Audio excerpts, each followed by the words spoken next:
우리가 인생을 살면서 열심히 수고하며 땀 흘리는 가운데에 열매가 참 많이 열렸으면 좋겠다 기대를 많이 합니다. 그런데 우리의 기대와는 다르게 열매가 없다면 어떤 마음일까요? 특별히 우리가 이 영적인 농사에 있어서 열매가 없어서 참 실망됩니다.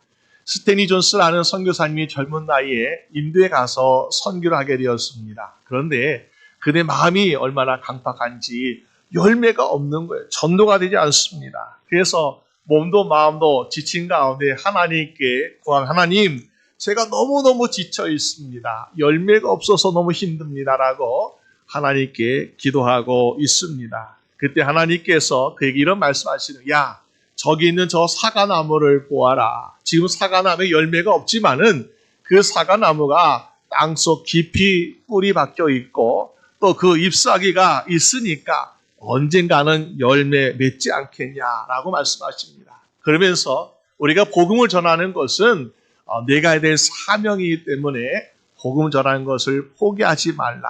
그 말씀 듣고 힘과 용기를 얻어가지고 평생 인도에 선교했다라는 그런 이야기가 있습니다. 우리 선교사님의 인생뿐만 아니라 우리의 인생 가운데에도 때론 열매가 없을 때, 또 소득이 없을 때에 우리는 지치거나 피곤할 때가 있지 않습니까? 우리가 오죽하면은 전도서 1장 8절에서 말씀하기를 만물의 피곤함을 사람이 말로도 할 수 없나니 눈은 보아도 만족함이 없고 귀는 들어도 차지 아니한다라고 이야기하고 있습니다. 그럴 때에 우리 인생에 참 얼마나 낙심되겠습니까? 그런데 어떤 책에서 이렇게 이야기하고 있었습니다. 우리 자신이 초라하게 느껴질 때는 높은 산에 올라가서 한번 밑을 세상을 바라보세요. 그럼 좀 괜찮아질 거예요. 또 우리가 인생을 살면서 힘들고 너무 지쳐가지고 나 잘 죽고 싶다라는 생각이 들 때는 정말 얼마 인생에 남지 않은 사람들이 사는 그런 병원에 가서 침대에 누워있는 환자들 보세요. 그들은 당신은 한 달 정도 살 것 같습니다. 당신은 한 3개월, 6개월 정도 살 것 같습니다. 그 사망 선고를 받았을 불구하고 하루라도 더 살고 싶어하는 그 모습 보면서 당신은 감사하게 될 것이다라는 그런 이야기를 해주고 있다는 것입니다. 우리 주변에 찾아보면요, 정말 그런 사람들이 얼마나 많이 있는지요. 그러면서 우리는 참 감사합니다라고 고백해야 되는데 우리의 마음도 너무나 딱딱하고 너무나 감정이 무뎌져가지고 우리 감사가 잘 나오지 않는 그런 모습을 보게 됩니다.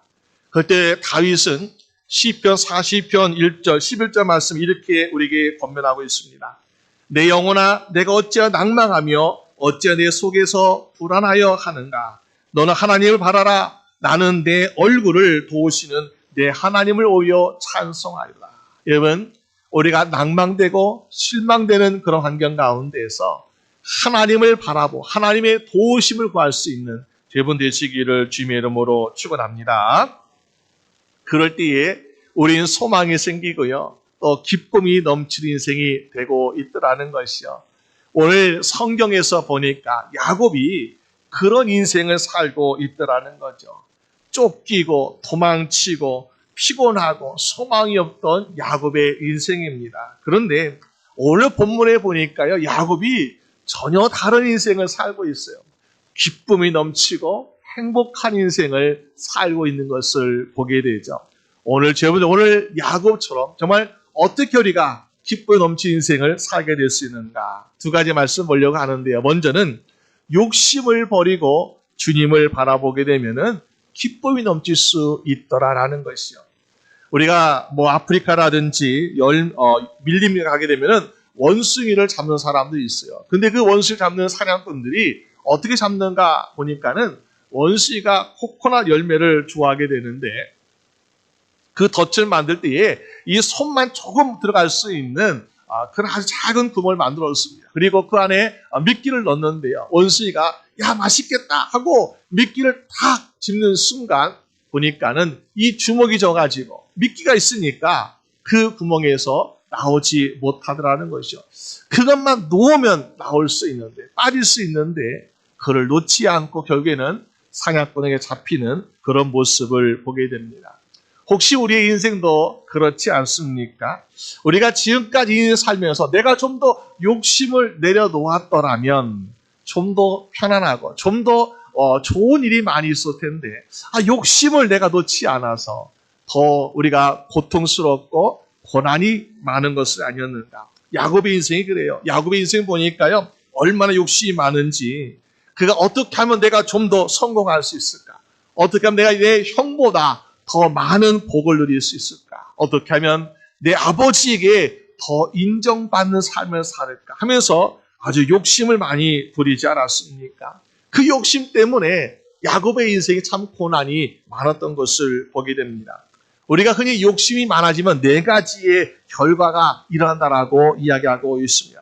욕심 많은 사람은요, 보니까 참 피곤해요. 왜 그렇습니까? 어떻게 하면 좀 더 갖지? 어떻게 하면 좀 더 많이 하지? 하면서 생각을 많이 하게 되고 수단 방법을 부리다 보니까 피곤할 수밖에 없는 거죠. 또 욕심을 많이 부리게 되면 어떻습니까? 만족하는 것이 없어요. 여러분, 세상에서 내놓으라 하는 부자들이 있죠. 그런 재벌들. 그런 사람에게 물어보세요. 당신은 돈이 많이 있으니까 만족하십니까? 물어보면요, 아니요, 나는 아직 부족합니다. 라고 그런 대답들을 하고 있는 것을 보게 됩니다. 또 욕심 많으면 어떻습니까? 걱정이 많아요. 왜? 많이 갖게 되면 갖게 될수록 혹시 빼앗기거나 도둑맞으면 어떻게 할까? 이 걱정도 많아지게 되죠. 또 욕심 많은 사람 보니까요, 마음의 갈등이 참 많은 것을 보게 됩니다. 성경에서 야고보 4장에 보니까는 그 안에 싸움과 다툼이 일어나는 것은 바로 욕심 때문이라고 이야기하고 있습니다. 한마디로 욕심을 가지고 있으면요, 인생에 참 기쁨을 누리지 못하는 어려움을 우리가 겪는 것을 보게 됩니다. 그때 노만 빈센트 빌 박사는 적극적인 사고방식에서 이렇게 얘기합니다. 욕심 때문에 기쁨을 누리지 못한 인생 얼마나 불행한지요. 그런 삶은 일을 해도 쉽게 지치고 또 아무런 것이 없음에도 불구하고 재미를 누리지 못하는 그런 일을 보게 됩니다. 그러면서 그런 사람에게 이런 것을 권면하고 있습니다. 어떤 일이든지 정말 의미 있는 일을 찾아서 한번 해보세요. 그러면은 그것으로 기쁨을 얻게 될 것입니다. 우리가 인생 살면서 어떤 것이 정말 의미 있는 일이겠습니까? 내가 좀 더 많은 삶을 만나는 것이 의미 있을까요? 아니면 내가 좀 더 많은 것을 가지고 있으면 내가 의미를 얻게 되는 것일까요? 우리 인생에 가장 의미 있는 일은 하나님을 만나고 하나님께서 기뻐하신 인생을 살아가는 것, 그것이 바로 저여러분들의 가장 의미 있는 일인 줄로 믿습니다.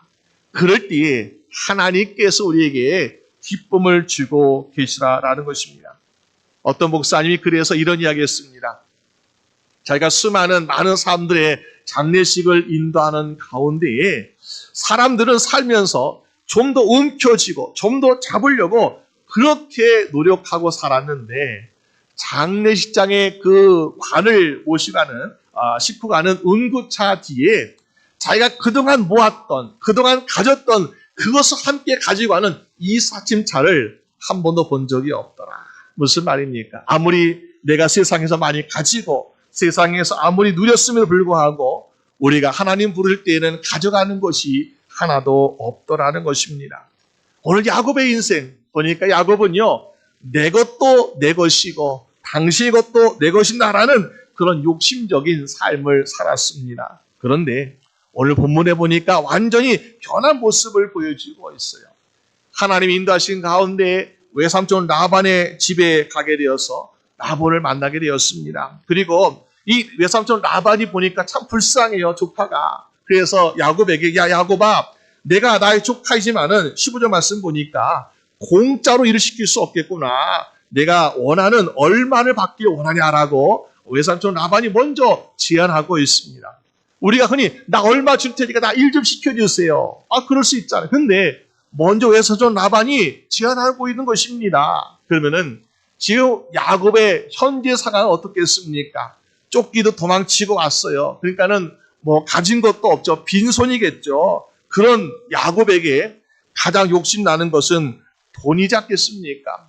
외삼촌 라반에게 정말 여기서 언제 끝날지 모르는 오랜 세월 일을 해야 되는데 내가 몸값을 좀 불려가지고 나 이 정도 주시면 좋겠습니다라고 얼마든지 이야기할 수 있는 그런 상황인 것을 보게 됩니다. 그러면요, 시간이 지나면 지날수록 재산이 불어나겠죠. 그런데 오늘 야고보 보니까 뭐라고 이야기했습니까? 18절에 제가 7년 동안 외삼촌을 섬기겠습니다.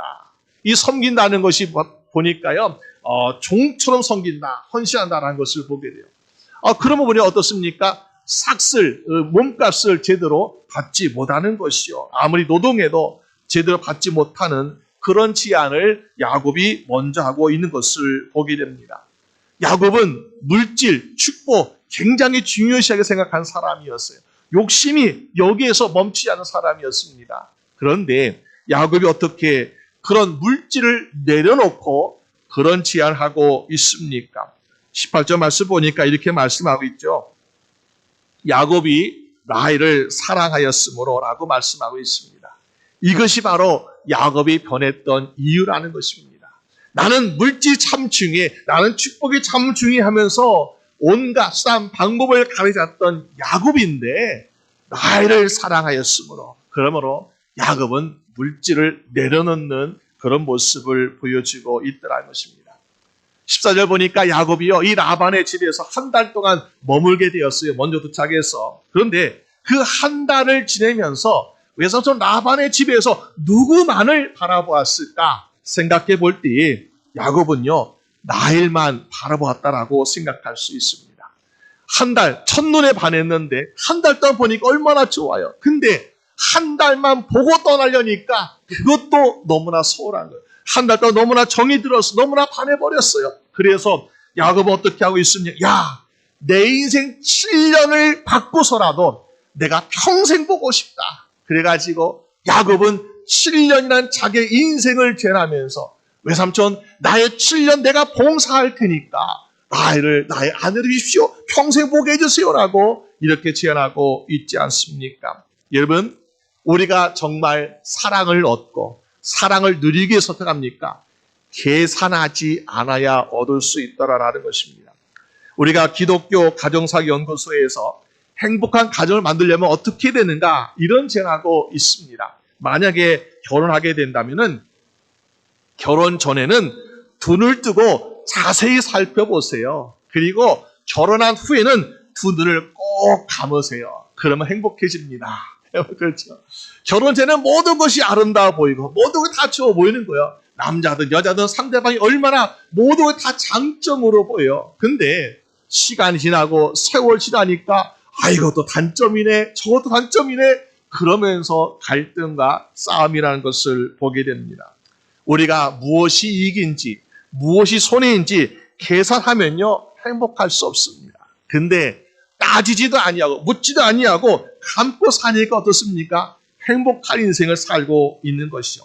오늘 야곱도 원래 참 욕심 많은 사람이었어요. 그가 둘을 똑바로 두고 보게 되면요, 야, 내가 하루 일하면 얼마고 1년 일하면 얼마고 7년 일하면 얼마가 되는데 이거 계산하면요 야곱은요 라헬을 얻을 수 없었습니다. 그런데 라헬을 얻기 위해서 나 이거 다 계산하지 않기로 했어 하면서 삼촌 내가 7년 동안 봉사할 테니까 섬길 테니까 종처럼 날 부려주시고 라헬을 주세요라고 이야기하고 있더라는 것입니다. 오늘 우리가 주님을 사랑할 때도 그래야 하지 않을까요? 우리는 주님을 사랑합니다, 믿습니다라고 입술로는 고백하면서 우리는 어떤 생각을 가지고 있습니까? 내가 이렇게 사랑하니까, 내가 이 정도로 충성하고 섬기니까 하나님께서 나에게 이만큼 복을 주시겠지, 하나님께서 나에게 이만큼 해주시겠지 하면서 우리는 하나님께 어떠한 대가를 바라는 그런 사랑과 믿음 생활을 하고 있더라는 것입니다. 그러면요 우리가 바라는 만큼 하나님께 받을 복이 적다라는 것을 보게 됩니다. 하나님은 어떻습니까? 우리가 하나님께 아끼지 않는 사람, 우리가 마치 야곱의 7년을 아무나 상관없이 내놓고 이야기한 것처럼 하나님께 아끼지 않을 때 우리 인생이 또 기적이 일어날 줄로 믿습니다. 여러분 잘 아시는 솔로몬이라는 사람이 그는 젊은 나이에 왕이 되었어요. 그래서 왕으로서 어떻게 하는 것이 잘하는 것인가 아는 것이 부족했어요. 하지만 아버지 다윗으로부터 배운 하나님을 섬기는 방법은 참 잘 배웠던 것 같아요. 그래서 왕이 되자마자 무엇을 했습니까? 하나님께 1000번째 제사를 드립니다. 1,000번째 제사, 소나 양을 1,000번 드린다는 것이요. 그런데 그것을 생각해 보세요. 얼마나 많은 비용이 들겠습니까? 많은 사람과 많은 비용과 이거 생각하면요. 정말 엄청난 것이요. 그런데 그런 거 물론 많이 있었지만요. 하나도 계산하지 않았어. 야, 어떻게 하나님의 마음을 얻을 수 있을까? 솔로몬은 하나님께 1,000번째 제사를 드립니다. 그러니까 하나님께서 꿈에 나타나셔, 야 솔로몬아, 내가 너에게 무엇을 해주기를 원하냐? 소원만 말해봐. 내가 다 들어줄게. 하나님의 음성을 듣게 됩니다. 그러니까 솔로몬은 이 세상에 얻지 못하는 가장 귀한 지혜를 얻었을 뿐만 아니라 보너스로 하나님께서 부와 명예도 주시지 않았습니까? 왜요? 하나님께 아끼지 않는 사람에게 하나님은 감동되셨다는 사실입니다. 오늘 인생에도 하나님 감동해 보세요. 아, 내가 아끼고 계산하고 이러면 하나님 나를 감동해 보세요. 하나님 전혀 감동하지 않습니다. 내가 아끼지 아니할 때, 내가 계산하지 않을 때 하나님께서는 여러분들의 모든 인생을 감동하여 줄 줄로 믿습니다. 사도 바울이라는 사람도 그는 욕심 많았던 사람이에요. 명예 욕심 많았죠. 지식을 자랑하고 바리새인이었던 것을 자랑하는 사람이었습니다. 그런데 그가 그의 욕심을 위해서 자기의 수단 방법 가리지 아니하고 인정도 없는 사람으로서 그리스도인을 잡아다가 감옥에 가두는 그런 사람이지 않았어요. 어느 날 그는 예수님을 만나고 어떤 고백하고 있습니까? 내가 열심으로는 교회를 핍박하고 내가 율법으로 흠이 없는 사람이었지만은 예수 그리스도 아는 지식이 가장 귀한 것임을 내가 알게 되었습니다. 마치 야곱이 라헬을 얻는 것 인생의 목표가 되었던 것처럼 사도 바울은 예수를 알아가는 것이 인생의 목표가 되어서 모든 것을 가치 없는 배설물로 여겼다고 고백하고 있습니다. 그런데 보니까요, 빈손이 아니었어요. 그런 고백했던 사도 바울이 빌립보 4장 11절 이런 고백을 하고 있습니다. 내게 능력 주신 자 안에서 내가 모든 것을 할 수 있느니라. 여러분, 내가 비록 다 버렸지만은 가장 귀한 예수 얻었으니까 나는 두려울 것이 없어요. 걱정이 없어요. 나는 뭐든 할 수 있으라고 고백하고 있는 모습을 보게 됩니다. 우리도 마찬가지죠. 예수를 얻게 되면 무엇을 얻게 될까? 내가 예수를 얻기 위해서 나의 인생의 젊음을 버렸다. 내가 예수 얻기 위해서 내가 성공의 지름길을 버렸다. 그럴 때 우리는 아무것도 남는 것이 없는 것이 아닌가라는 그런 생각할 때가 있지 않습니까? 그런데 예수를 얻게 되면요, 어떤 슬픈 환경 가운데서 우리는 기쁨을 얻게 될 줄로 믿습니다. 어떤 고난 가운데서 우리는 두려워하지 아니하고 담대하게 살아가는 인생을 살게 될 줄로 믿습니다. 예수를 얻는 것이 가장 큰 축복이라는 것을 보여주고 있습니다. 이렇게 오늘 야곱은 보니까 지치고 힘들고 피곤했던 인생, 소망도 없던 인생이지만요, 오늘 보니까 인생 기쁨 얻는 것이 바로 내가 사랑한 사람을 바라보게 되면 이렇게 기쁠 수가 없구나 하면서 모든 욕심을 내려놓고 그것을 위해서 살아가지 않습니까? 오늘 저희보다 정말 우리는 때때로 세상 욕심을 내려놓고 개인의 욕심을 내고 오직 주님만 바라볼 때에 주님께서 주시는 기쁨으로 살아갈 수 있는 여러분 되시기를 주님의 이름으로 축원합니다. 두 번째로 어떻게 하면 기쁨이 충만할까요? 다른 데 마음 두지 않고 주님만 사랑하게 되면은 우리가 기쁨이 넘칠 수밖에 없더라는 사실입니다. 우리가 혹시 당시에 마음이 어디에 있습니까? 그런 질문하게 되면요, 그 기준을 무엇으로 보게 됩니까? 우리의 보물이 어디에 있는가? 그래서 마태복음 6장 21절에 너의 보물이 있는 그곳에는 내 마음도 있느니라 라고 말씀하고 있어요. 보물이 있는 곳에 우리의 마음이 있다. 그러면 우리에게 금과 은 같은 보물도 소중합니다. 그것을 우리가 어디에 쓰냐 보면 우리의 마음이 있어요. 그런데 이것만큼 중요한 게 또 무엇인가 보게 되면요, 시간이에요. 시간. 왜? 시간은 되돌릴 수가 없어요. 다시 가서 찾아올 수도 없고 잃어버린 것을 다시 회복할 수도 없어요. 그러니까는 이 보물 중에 금과 은도 있겠지만 이 시간이라는 거 얼마나 중요합니까? 우리 모든 사람에게 하루 24시간, 1년 365일, 그리고 이의 일생이라는 시간을 하나님께서 선물로 우리에게 주셨다는 거죠. 근데 이 시간을 보니까 어떻게 잘 사용하고 있는가? 어떤 사람 인생을 80세 되었는데 그분의 인생 한번 좀 분석해 보았습니다. 어떻게 살았을까? 그랬더니 자기가 철없이 살았던 시간이 바로 15년 정도 되고, 잠을 자는데 한 26년을 보냈고, 열심히 일하는데 21년을 또 보냈고, 음식 먹는데 6년의 시간을 보냈고, 화를 내는데 또 6년 시간 보내고, 다른 사람, 이런 사람 기다리는데 5년을 보내고, 4가지 수영 가는데 228일을 보냈습니다.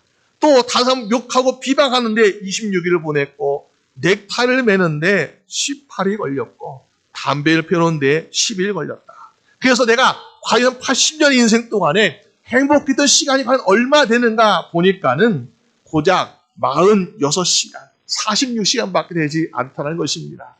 생각해 보세요. 다 일리가 있는 말이에요. 우리 인생을 돌아보면요, 다 그렇게 시간을 허비할 때가 얼마나 많이 있습니까? 하나님께서 저희분들에게 행복하라고, 기뻐하라고, 감사하라고, 찬양하라고, 예배드리라고 하셨던 이 귀한 시간을 우리가 알 수 없는, 계산할 수도 없는 그런 허망된 시간에 보내고 있었다면 얼마나 하나님께서 아쉬워하시겠습니까? 여러분, 우리가 그렇기 때문에 우리는 가장 귀한 시간을 잘 사용해야 되는데, 그것이 어떤 것이겠습니까? 영원한 행복, 영생을 위해서 살아가는 것이 가장 가치 있고 가장 좋은 투자의 시간의 방법인 줄로 믿습니다. 그래서 우리는 주변 가까이 있는 사람들에게 이 영생을 위해서 예수님 믿어보세요. 그럴 때 사람들은 뭐라고 이야기합니까? 나중에 믿을게요. 나중에 믿을게요. 그런데요, 나중이라는 것은 내가 생각하는 것이, 내가 계획하는 것이 정말로 올 수 있을지 없을지 그것은 아무도 장담할 수 없습니다.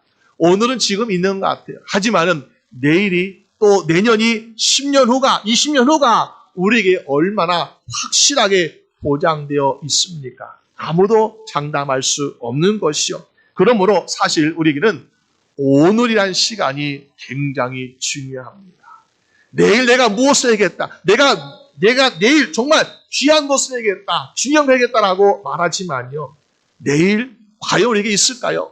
내가 어제같이 오늘 있는 것처럼 오늘 있고 내일 있을 것이라고 말하고 있지만은 하나님께서 과연 우리의 시간표대로 따라오시는 것입니까? 아니면 우리가 하는 시간표를 따라가고 있는 것입니까? 우리는요, 우리가 시간표를 만들고 주장하는 것이 아니라 하나님의 시간 안에서 하나님 시간을 따라가고 있는 삶을 살고 있다는 것입니다.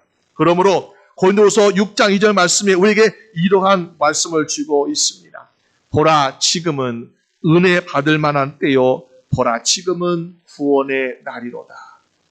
우리가 오늘 내가 은혜 받기로 작정한 사람에게는 은혜가 충만해요. 근데 내가 은혜 받는다는 것이 부담스러워. 왜? 내가 죄 회개도 해야 되겠고, 한편 거룩하게 보여야 되겠고, 잘 보여야 되겠고, 그러니까 좀 천천히 은혜 주세요. 여러분, 은혜 받는 거 오늘 받아야 되고요. 우리가 정말 주변에 사랑하는 사람들이 아직 믿지 않고 있을 때에 오늘 구원이 없지만은 내일 구원 얻으면 되겠지라고 하겠지만요. 그러나 내일이란 것은 우리가 장담할 수 없습니다. 오늘 함께 예수 믿고 함께 구원받아야 영생을 누릴 수 있더라라는 것입니다. 우리에게 참 하루 한 시간은 굉장히 아깝고 귀한 시간입니다. 그런데 이 시간 동안에 우리는 기쁨을 얻을 수, 영생의 기쁨을 얻을 수 있는 확실한 구원을 보장받지 못한다면은 얼마나 불행한 인생이고 후회하는 인생 되겠습니까? 어떤 사람은 영생을 누리지 못하고 얻지 못하고 구원 얻지 못한 사람 보니까요, 인생이 지치고 힘들다라고 얘기합니다. 그러면서 하루가 천년같이 너무나 힘들고 지겹다라고 말한 사람이 있어요. 그런데 어떤 사람은요, 1년, 5년, 10년 지났는데 며칠밖에 된 것 같지 않아 하면서 아주 행복하게 살았다고 이해한 사람들이 있지 않습니까? 오늘 성경에 보니까 야곱이 그렇게 살고 있더라는 것이요. 20절 말씀에 야곱이 그를 연애하는 까닭에 7년을 수일같이 여겼더라. 7년이라는 세월, 7년 그렇게 짧은 시간 아닙니다. 굉장히 긴 시간이었습니다. 그것도 대접받으면서 부귀영화 누리면서 호령하며 사는 것이 아니라 종처럼 섬겼던, 아주 열심히 일했던 그런 시간이었습니다. 그런데 그 힘든 시간이 야곱은요, 며칠 지난 것처럼 아주 기쁘고 행복했다라고 이야기하고 있습니다. 그 비결이 무엇입니까? 그 앞에 답이 있잖아요. 그를 연애하는 까닭에, 사랑하는 까닭에 그 7년 시간이 너무나 기쁘고 행복했어요 라고 야곱은 고백하고 있습니다. 여러분, 폴란드에 귀족 출신인 캐서리라는 여자가 있는데 이 사람이 스웨덴의 왕자와 사랑에 빠지게 되었어요. 근데 사랑해서 결혼하게 되는데 이 왕자가 그만 이 권력 다툼에서 밀려나가지고 패배해서 감옥에 가게 되었습니다. 아주 깊은 지하 감옥에 가게 되었는데 결혼한 지 얼마 안 돼서 감옥에 가게 되니까 얼마나 마음이 아프겠어. 그래서 왕에게 찾아가서 내 남편과 함께 있게 해주세요라고 요청하고 있습니다. 왕이 보니까 젊은 아내가 참 불쌍하고 그렇게 보여요. 그래서 야, 지하 감옥이 어떤 곳인 줄 알고 네 남편이 있는 곳에 가려고 하느냐 하면서 말립니다. 근데 이 여인이 자기 손에 껴있던 결혼 반지를 보여주면서 왕이시여, 이 결혼 반지는 글씨를 한번 좀 읽어주세요. 여기 보니까 오직 죽음으로만. 그렇구나. 죽음으로만 우리를 갈라놓을 수 있습니다. 우리는 갈라질 수 없다면서 왕에 간절히 부탁하니까 왕이 허락했습니다. 그래서 그 여인은 자기 남편과 함께 지하 감옥에서 17년 동안 살았다는 이야기가 있습니다. 얼마나 힘들고 얼마나 무섭고 얼마나 불편하겠습니까? 그는 힘든 시간을 어떻게 이겨낼 수 있었을까요? 바로 사랑하는 까닭에 견딜 수 있었다는 것입니다. 오늘날 인생을 살면서 나는 쉽게 지치고 쉽게 피곤하고 쉽게 포기한 인생을 살 때가 얼마나 많이 있습니까? 그럴 때 우리 마음속에 혹시 내가 정말로 내가 주님을 사랑하고 있는가? 우리 믿음의 때로 낙심되고 얼마나 다운될 때가 많아요. 그때 내가 정말로 주님을 사랑하고 있는가? 주님을 사랑한다면, 주님의 사랑을 내가 받고 있다면, 확신한다면 우리는요 7년이 수일같이 여기는 인생을 살게 될 줄로 믿습니다. 오늘 야곱은 라헬과 눈이 맞았어요. 너무나 사랑에 빠졌어요. 그러면서 한 달, 이거는 마치 순간처럼 지나버렸어요. 그러니까 7년 동안 봉사하면서 나에게 라헬을 주십시오라고 요청하고 있고 7년을 살다 보니까 7년이 지겨운 것이 아니라 7년이 수일같이, 며칠같이 되었다라고 이야기하고 있습니다. 야곱이 라헬에 대해서 연애하는 마음, 사랑하는 마음, 이걸 히브리어로 아하브라고 이야기하는데 이렇게 사랑해야 된다. 그러면은 이 아하브라는 사랑, 야곱이 라헬을 7년을 며칠처럼 사랑했던 이 아하브라는 사랑을 우리에게 어떻게 이야기하고 있는가? 신명기 6장 5절 말씀 보니까 너는 마음을 다하고 성품을 다하고 힘을 다하여 내 하나님 여호와를 사랑하기를 아하브같이 사랑하라. 여러분, 우리가 하나님을 사랑, 하나님은 전능한 하나님이시, 하나님은 놀라운 하나님이십니다. 내가 사랑합니다. 이것이 아니라 내가 정말 그 하나님만 바라보고 하나님만 의지하고 아하브같이 야곱이 라헬을 사랑하는 것 같이 사랑하라고 성경은 말씀하고 있더라는 것입니다. 오늘 우리도 정말 야곱이 라헬을 사랑했던 것처럼 주님을 사랑한다면 이 세상의 모든 풍파와 고난과 시련이 어떨까요? 그냥 순간처럼 지나갈 수 있다는 것이요. 여러분, 이 고난 가운데 왜 이렇게 안 지나지? 이 시련이 왜 이렇게 힘들지라고 힘들어하고 있는데 우리는 주님을 사랑하니까 그 사랑 힘으로 말미암아 야, 이거 금방 지나가네. 야, 이거 너무나 빨리 지나가는 거 하면서 우리는 오히려 감사하는 삶을 살게 되지 않습니까? 우리가 또 알다시피 정말 사랑에 대해서 말할 때에 사무엘상 18장 1절 보니까 요나단이 마음이 다윗의 마음과 하나 되어 요나단이 그를 자기 생명같이 사랑했다고 이야기하고 있습니다. 사랑에는 보니까는 무엇이 있어야 되는가? 사랑에는 바로 마음이 하나 되는 것이 필요하더라. 우리는 주님을 사랑합니다 하며 사랑한다라고 고백하면서 우리의 마음은 보니까 반대가 있어요. 반대. 다른 사람에 가 있고 물질에 가 있고 세상에 가 있고 어디에 가 있고 하면서 우리 자신을 돌아보면요. 하나님을 사랑한다라고 입술은 고백하고 있지만은 다른 데 가 있을 때가 참 많이 있습니다. 그런데 아브 같은 진짜 사랑을 하기 위해서는요. 마음이 둘로 나눠지면 안 되고 하나가 될 때에 정말로 하나님을 사랑하는 인생 될 줄로 믿습니다. 우리가 잘 부르는 찬송가 내 구주 예수를 더욱 사랑하는 그 찬송을 부를 때에 이 찬송시를 지은 프렌티스 여사가 27살에 어떤 목사님과 결혼하게 되었습니다. 근데 이 여사가 건강이 좋지 않았어요. 매일같이 누워있는 가운데 누워서 뭐 할까 하다가 아마 찬송 시를 많이 적었던 것 같아요. 그런데 시를 적었는데 그래도 그것으로 위안을 삼고 살았는데 그에게는 사랑하는 두 아들이 있었습니다. 근데 결혼한 지 11년쯤 되니까 그 당시 세계에 아주 무서운 전염병이 돌기 시작했어요. 안타깝게도 그 전염병 때문에 두 아들, 사랑 아들들이 죽게 되었습니다. 모든 것을 잃어버린 것 같았죠. 얼마나 실망되고 낙심되었겠습니까? 그런데 남편네는 목사님으로부터 하나님의 말씀을 받았습니다. 그리고 위로 얻었습니다. 평안 얻게 되었습니다. 그러면서 깨달은 것이 무엇인가? 그래도 내 구주 예수를 더욱 사랑했으라고 고백하고 있더라는 것입니다. 이 세상 우리가 살면서 어떤 고백을 하면서 살아가는 것이 가장 좋은 고백일까요? 만약에 하나님께서 저희분들에게 물을 때, 야, 너 누구를 사랑하니? 물어보시면, 저는 남편을 사랑해요. 아내를 사랑해요. 부모님을 사랑해요. 자녀를 사랑해요. 그거 나쁘다고 하나님께서 말씀하시겠습니까? 아니에요. 부모를 사랑하고 자녀 사랑하고 배우자 사랑하고 사랑하러 말씀하십니다. 그러나 하나님께 듣고자 원하시는 대답은 무엇이겠습니까? 내가 다 사랑하지만요.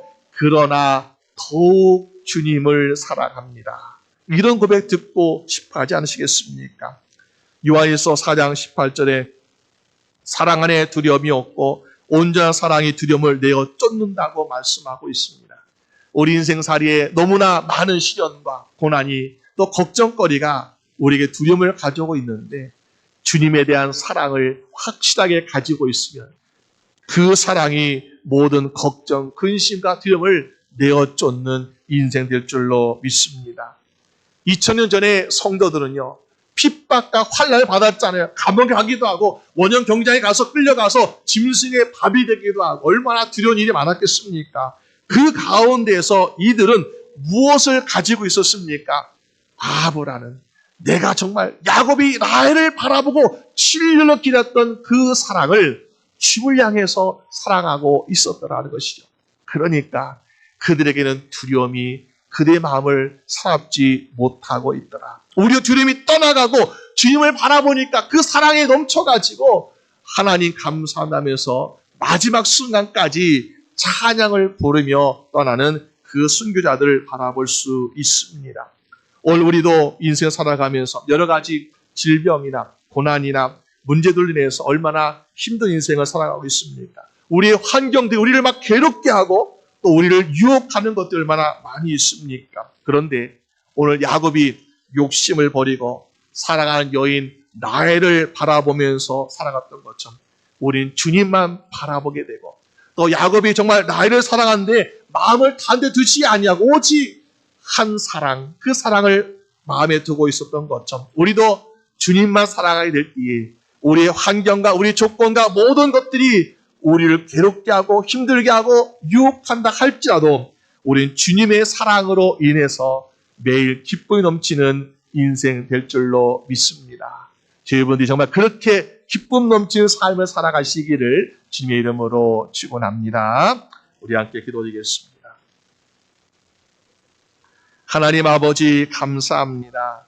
우리의 살아가는 매일매일 삶이 우리가 원하지 않는, 뜻하지 않는 어린이들도 만날 수 있고 핍박도 만날 수 있고 고난과 질병도 만날 수 있습니다. 그러나 이 세상이 너무나 나쁘다, 내가 힘이 없다, 나는 지친다, 포기하고 싶다 이런 것이 아니라 우리 주님만 바라보고 주님만 사랑하게 되면은 우리 마음속에 정말로 넘치도록 정말 큰 기쁨을 맛보게 될 줄로 믿습니다.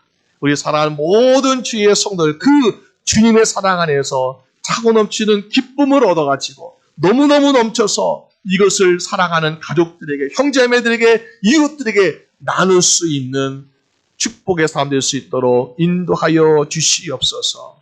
감사드리옵고 우리 주 예수 그리스도 이름으로 기도드립니다. 아멘.